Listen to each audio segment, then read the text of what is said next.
আজ আমরা ইংলিশে খুব মজার এবং কমন কতগুলি ইডিয়ম শিখব। প্রথমেই বলি, ইডিয়মস হলে এমন এক ধরনের শব্দগুচ্ছ যার আসল অর্থ শব্দ ধরে ধরে বোঝা যায় না। একে আবার বাগধারাও বলে। যেমন ধরুন ABC, bag and baggage, cats and dogs and black sheep. Example হিসাবে এটা আমরা বলতে পারি, you do not know the ABC of computer. তুমি এই কম্পিউটার সম্পর্কে কোনো বেসিক নলেজ তোমার নেই। দু নম্বর, এটাও আমরা উদাহরণ হিসেবে বলতে পারি যে learn the ABC of English.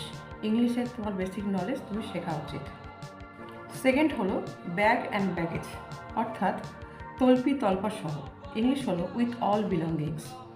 He left the village bag and baggage. সে গ্রামটা ছেড়েছিল তল্পি তল্পা সহ।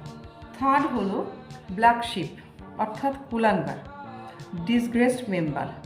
You are the black sheep of your family. তুমি তোমার পরিবারের কুলাঙ্গার।